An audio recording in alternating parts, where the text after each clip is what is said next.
The snow had been falling since afternoon, but by Christmas night, it felt heavier. Like the sky itself was tired. 8-year-old Noah stood near the bus stop, his small boots soaked through, his fingers buried deep inside the sleeves of a jacket that used to belong to someone else. The jacket was too big, the zipper broken, but Noah liked it. It made him feel less small. Beside him stood his mother, Elena, her shoulders tense, eyes fixed on the road as if staring hard enough might make a miracle appear. They weren't waiting for a bus. They were waiting for time to pass. Across the street, office windows glowed warmly. Inside one of those buildings worked Mr. Adrian Cole, a man known for two things: his success and his silence. Elena worked there too. She cleaned those offices every night. And tonight, Christmas Eve, she was late. Noah suddenly tugged on her sleeve. "Mom." His voice was quiet. "Careful. Are we bad people?" Elena's breath caught. "What? No, sweetheart. Why would you ask that?" Noah looked down at the snow, dragging his shoe through it. "Because Santa didn't come last year." The wind howled. Elena crouched in front of him, her gloved hands cupping his cheeks. "Santa gets very busy," she said, forcing a smile. "Sometimes he gets lost." Noah nodded slowly, but his eyes said he didn't believe her. What Elena didn't know was that Noah had already written Santa 3 letters. He never mailed them. He was afraid Santa might write back and say he knew the truth. They hadn't always lived like this.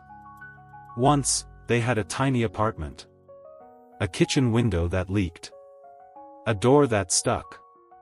But it was home. Until Elena's husband, Noah's father, disappeared. Then came unpaid rent. Then warnings. Then silence. On a rainy night in October, they packed 2 bags and left. Noah never asked why. Children often understand more than we think, they just don't have the words. A black car rolled to a stop near the curb. Its headlights cut through the snowfall. Elena stiffened. She recognized that car anywhere. Mr. Adrian Cole stepped out, buttoning his coat, phone pressed to his ear. He was mid-conversation when he noticed them. His gaze flicked to Elena. Then to Noah. Then back to Elena. He ended the call. "Ms. Rivera?" he asked. "Why are you still here?" Elena stood quickly. I'm sorry, sir. I was just leaving." Noah looked up at the tall man with wide eyes. This was the man his mother came home exhausted from. The man whose office smelled like coffee and leather. The man who never said, "Merry Christmas." Noah took a step forward. Before Elena could stop him. "Sir," he said. Adrian frowned slightly, surprised. "Yes?" Noah swallowed. Then asked the question that would follow all of them for the rest of their lives. "Sir, do you know Santa?" The snow seemed to pause. Elena's face drained of color. "Noah." But Adrian raised a hand, curious despite himself. "No," he said slowly. "I don't." Noah nodded, thinking. Then asked again, softer. "Then, could you tell him something for me?" Adrian hesitated. "What would I tell him?" Noah looked up, his breath fogging the air. "Tell him we're not bad people." Elena covered her mouth. Adrian felt something unfamiliar tighten in his chest. "Why would Santa think that?" he asked quietly. Noah shrugged. "Because we moved. A beat. And because Mom cries when she thinks I'm asleep." Adrian looked at Elena. Really looked at her. The woman who never complained. Never asked for help. Never missed a shift. And for the first time in years, he felt ashamed. Not of success. But of silence. That night, a child asked a question no adult was prepared to answer. And Christmas would never be the same again. Adrian Cole didn't respond right away. He stood there in the snow, hands buried in his coat pockets, staring at a boy who looked far too small to be carrying questions that heavy. "Why would Santa think you're bad?" he asked again, quieter this time. Noah shrugged the way children do when they don't want to say something out loud. "Because bad things keep happening," he said simply. "And Mom says bad things don't happen to good people." Elena's heart cracked.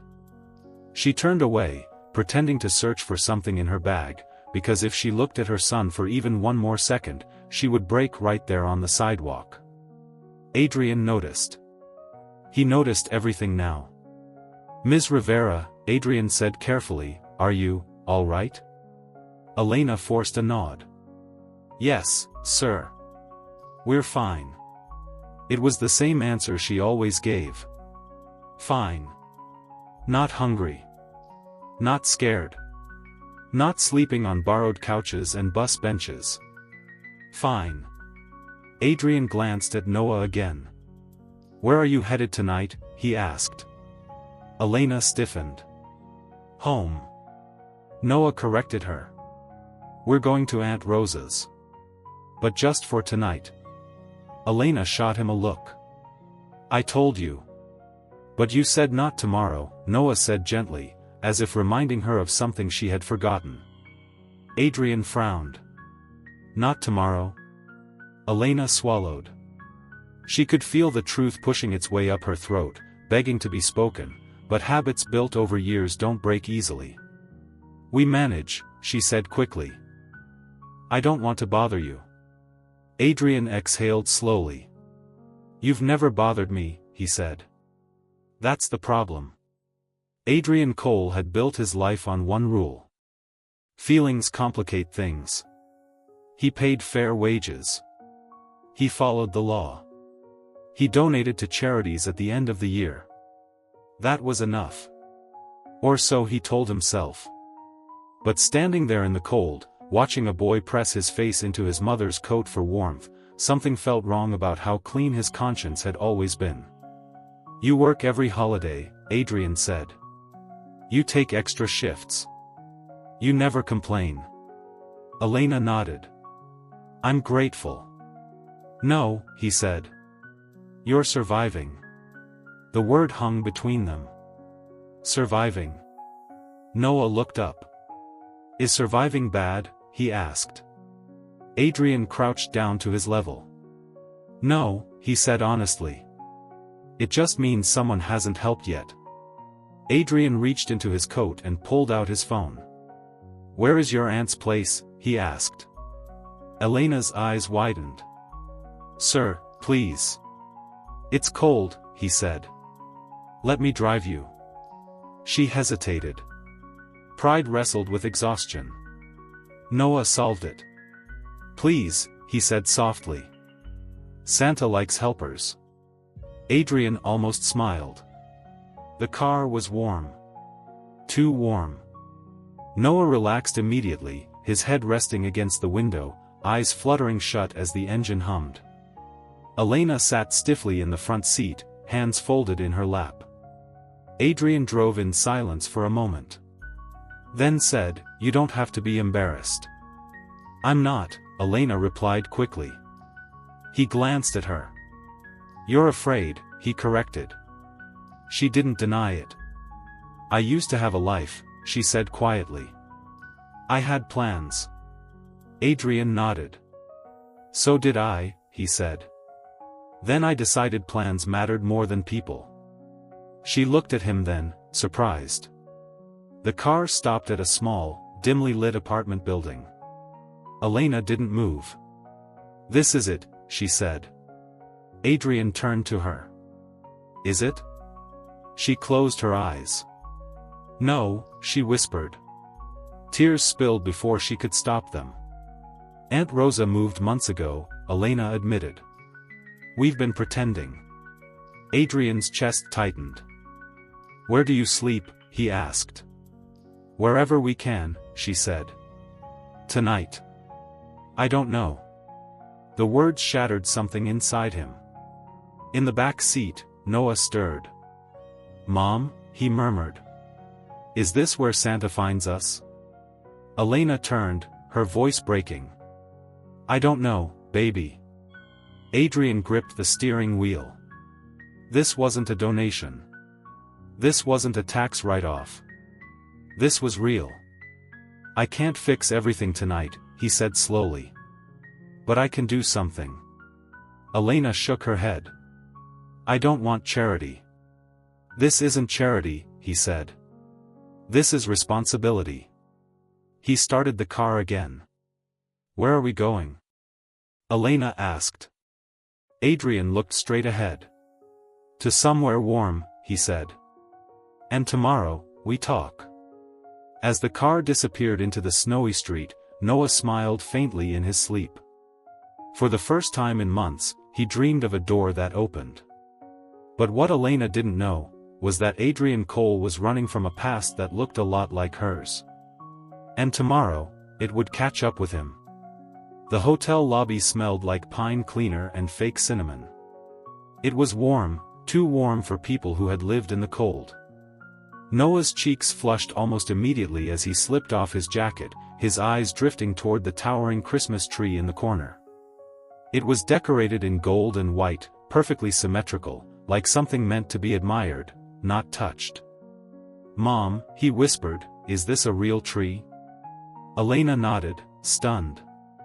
Adrian stood a few steps behind them, keys in hand, watching the way Noah tiptoed closer, afraid the lights might vanish if he moved too fast. "Go on," Adrian said quietly. "It doesn't bite." Noah smiled. It was small. Careful. But it landed harder than Adrian expected. The room was simple. Clean. Warm.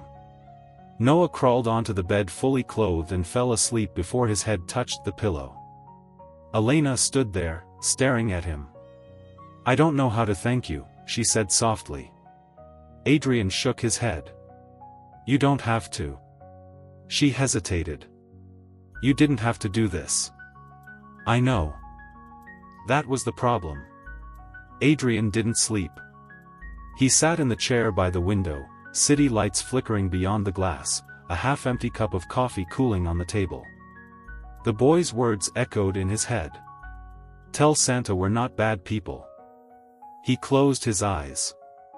And suddenly, he wasn't in the hotel anymore. Flashback, the Christmas he never forgot. He was 9 again. Standing in a church basement that smelled like old coats and burnt coffee. A volunteer handed him a paper bag with an apple, a pair of socks, and a candy cane snapped clean in half. "Merry Christmas," she said brightly. His mother stood nearby, face tight with forced gratitude, her eyes avoiding everyone's. Outside, snow fell. Inside, Adrian learned something that stayed with him forever. Pity feels worse than hunger. That night, his mother cried quietly in the bathroom. He sat on the floor outside the door, fists clenched, promising himself something he would never forget. "I will never need anyone." And later, "I will never feel this small again." Adrian opened his eyes. He had kept that promise. He had money. Control. Distance. But he also had silence. He had built walls so high that even kindness couldn't climb over them. Until a child asked him a question he couldn't buy his way out of. The next morning, new tension. Sunlight streamed through the hotel curtains. Noah woke up confused, and then thrilled. "Mom," he whispered loudly. "There's hot water here." Elena laughed for the first time in weeks. But joy never stays alone. There was a knock at the door. 3 firm taps. Elena froze. Adrian stepped forward and opened it. A woman in a tailored coat stood there, clipboard in hand, eyes sharp and assessing. "Mr. Cole," she said. "We need to talk." Noah peeked around the corner. "Mom," he whispered. Elena's stomach dropped. The pressure from the outside world. The woman introduced herself as Marianne, Adrian's legal advisor. "This isn't appropriate," she said quietly, glancing past him into the room. Adrian didn't move. "They're my responsibility." Marianne raised an eyebrow. "They're your employee." "That's a legal line." Elena stepped back instinctively. "I don't want trouble," she said. "We can leave." Noah grabbed her hand. "Did we do something bad?" he asked. Adrian felt the old anger rise. "No," he said firmly. "No one did anything wrong." Marianne lowered her voice. "This could affect the company. Optics matter." Adrian looked at her. "So do people." He turned to Elena. "Come with me today," he said. "Both of you." "Where?" she asked. "To my house," he replied. "And then, we figure things out." Marianne stiffened. "Adrian. I know the risks," he said. "And I'm tired of pretending they don't exist." Noah watched snow melt against the car window. "Sir?" he asked. "Yes? Do you think Santa gets tired?" Adrian smiled sadly. "Yes," he said. "I think he does." "Then maybe," Noah said, "he needs help too." Adrian swallowed. As the car pulled into a quiet neighborhood, Adrian's phone buzzed. A message from a number he hadn't seen in years. "Unknown. I heard you're helping a woman and her child." "Interesting." His grip tightened. Because the sender was someone who knew exactly where Adrian came from. And exactly what he was afraid to lose. The past doesn't knock politely. And when it returns, it never comes alone. Christmas morning arrived quietly. No music. No laughter spilling from open windows. Just pale winter light slipping through the curtains of Adrian Cole's house like it wasn't sure it belonged there. Noah woke first. He sat up slowly, disoriented, staring at the unfamiliar ceiling above him. The bed was soft, too soft, and for a moment, he thought he might still be dreaming. Then he smelled something warm. Cinnamon. He slid out of bed and padded toward the doorway, socks whispering against the polished floor. Downstairs, the house was still. Big. Clean. Empty. No decorations. No tree. No stockings. Just silence. Noah wandered into the kitchen where Elena sat at the table, hands wrapped around a mug she hadn't touched. "Mom," he whispered. "Is it Christmas?" She forced a smile. "Yes, baby." Noah looked around. Did Santa forget this house? Elena's throat tightened. Before she could answer, Adrian stepped in from the hallway, tie already knotted, coat in hand. "I don't celebrate," he said plainly. Noah tilted his head. "Why?" Adrian paused. "Because some things are easier to ignore," he replied. Noah considered this. "My mom says ignoring things makes them louder." Elena closed her eyes. Adrian didn't respond. Adrian's phone rang. He glanced at the screen. Marianne. He stepped aside to answer. "Yes?" Her voice was sharp. Controlled. Dangerous. "You need to turn on the news." His stomach dropped. The television flickered to life. A headline scrolled across the screen. CEO accused of crossing ethical lines by housing employee and child. Elena gasped. Noah didn't understand the words, but he understood the tone. "They sound mad," he said softly. Adrian's jaw tightened. "They are," he said. The anchor continued, speaking of favoritism, impropriety, optics, and power imbalance. Elena stood abruptly. "We need to go," she said. "Now." Adrian turned. "No. This is my fault, she insisted. I won't let you lose everything because of us. Noah grabbed his jacket from the chair. Did Santa tell on us? He asked. The room went still. Adrian crouched in front of him. No, he said firmly. This isn't your fault. But bad things happen to bad people, Noah whispered. Adrian felt something break. Elena knelt beside her son, smoothing his hair. Listen to me, she said gently. You are good. Always. She turned to Adrian, eyes steady now. Thank you, she said. For the warmth. For the night. For seeing us. Then she straightened. But we'll leave. Adrian shook his head. You think walking away fixes this? He asked. I think staying hurts you, she replied. Noah clung to her coat. Mom, where will Santa find us now? She had no answer. They left. The door closed behind them with a sound that echoed through the empty house. Adrian stood alone. The house felt colder than the street ever had. He stared at the blank space where a Christmas tree might have stood. And for the first time since he was a boy in that church basement, Adrian Cole sat down and cried. Hours passed. The news cycle moved on, but the damage was done. Adrian's phone buzzed again. The same unknown number. Unknown. If you don't distance yourself, this will get worse. Adrian typed back slowly. Adrian. Then let it. He stood up. Went to the closet. Pulled out a box buried beneath old files. Inside were things he had never unpacked. A broken candy cane. A photo of his mother. A folded piece of paper with a child's handwriting. His promise. I will never need anyone. He tore it in half. Elena and Noah sat at a bus stop. Again. Snow gathered on Noah's hat. Mom, he asked. Did we do the right thing? She pulled him close. I don't know, she admitted. He nodded. Then reached into his pocket. Pulled out a small scrap of paper. What's that? She asked. My letter to Santa, Noah said. I was going to throw it away. He unfolded it. It read. Dear Santa.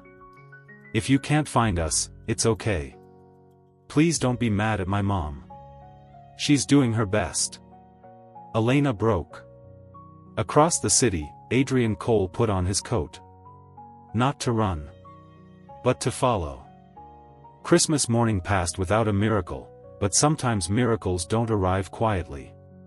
Sometimes, they fight their way back. The bus stop was almost empty. Just Elena. Noah. And the sound of wind scraping snow across concrete. Noah swung his legs from the bench, humming softly, not a Christmas song, just a tune he made up when he was nervous. Elena, a voice called. She looked up sharply. Adrian Cole stood a few steps away, breath visible in the cold, coat unbuttoned like he'd left in a hurry. Noah's eyes widened. Mom, he whispered. It's Santa's helper. Adrian managed a small smile. I forgot something, he said. Elena stood instinctively. We were just. I know, he interrupted gently. I followed you. Silence stretched between them. Adrian looked at Noah. Can I sit? He asked. Noah nodded and scooted over. I was wrong this morning, Adrian said quietly. I thought doing the right thing would be quiet. Clean. He shook his head. It isn't. Elena crossed her arms. You don't owe us anything. No, he agreed. But I owe myself the truth. Noah looked between them. Did Santa answer my letter? He asked. Adrian reached into his coat. Pulled out a folded piece of paper.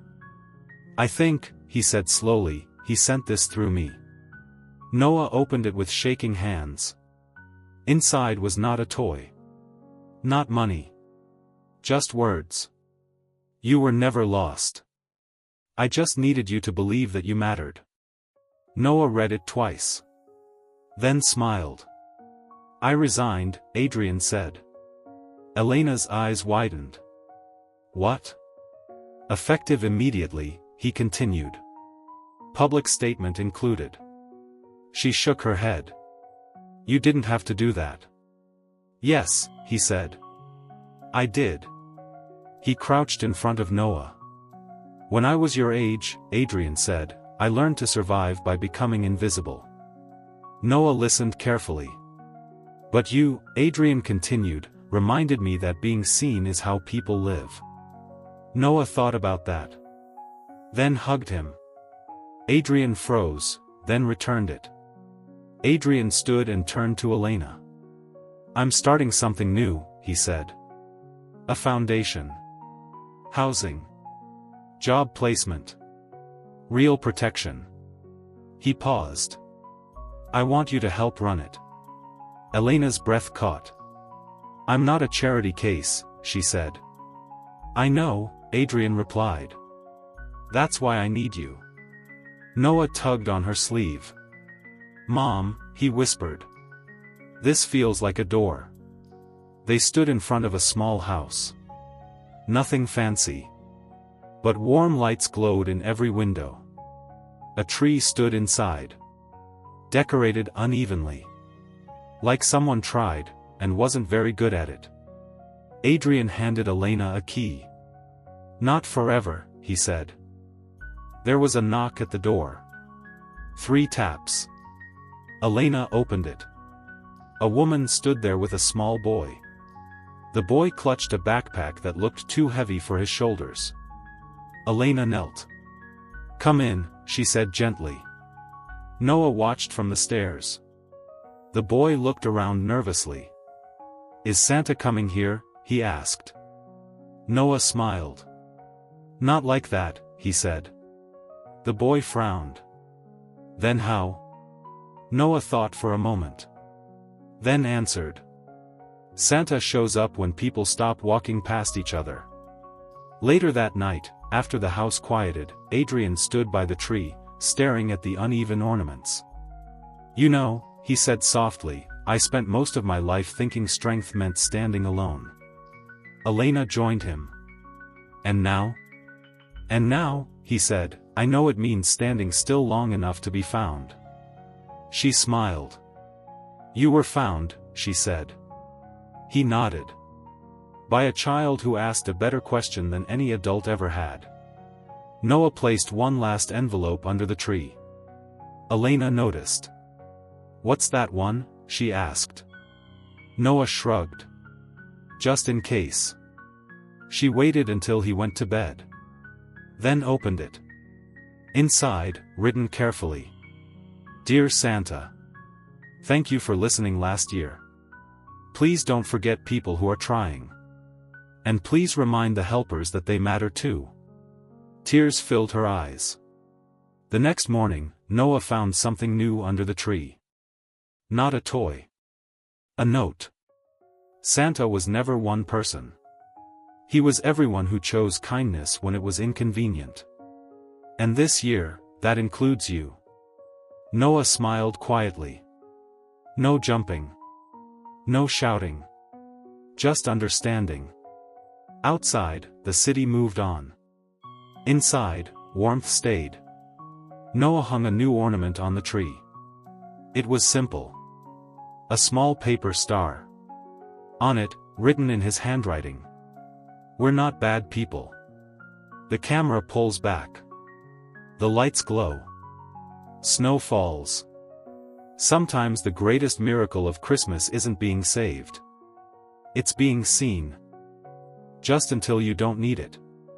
Elena stared at the key, tears blurring her vision.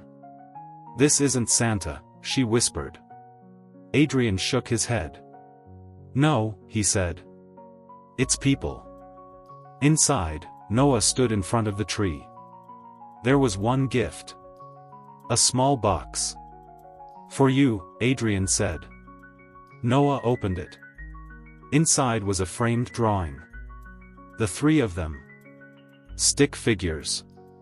Above it, written in messy handwriting. "We're not bad people." Noah looked up. "Mom," he said, voice trembling. "Santa knows." Elena dropped to her knees and cried. Outside, snow continued to fall. Inside, warmth returned. But one question remained. Could hope last, after Christmas? Miracles don't always arrive wrapped in paper. Sometimes, they arrive wrapped in courage. 1 year later. Snow fell again, but this time, it felt different. Softer. Kinder. Noah stood at the window of a small house that finally felt like home, pressing his palm against the glass as the first flakes touched the ground. "Mom," he called, excitement in his voice. "It's starting." Elena smiled from the kitchen, where the smell of fresh bread filled the air. She looked healthier now. Stronger. Like someone who slept without fear. "I see it," she said. On the counter sat a framed photo. 3 stick figures. Still there. Life hadn't become perfect. But it had become possible. Elena worked full-time now, not cleaning offices at night, but coordinating housing placements for families who had fallen through the cracks. She knew their faces. Their fear. And she never let them feel invisible. Adrian Cole stood beside her in every meeting. Not as a savior. As a partner. He no longer wore tailored suits every day. Sometimes his coat still smelled like coffee instead of leather. And he smiled more. Noah had started a tradition of his own. Every Christmas Eve, he wrote letters. Not to Santa. But to children who didn't know where they would sleep. Simple letters. "You're not bad. You matter. Someone sees you." He never signed his name. He signed them. A friend.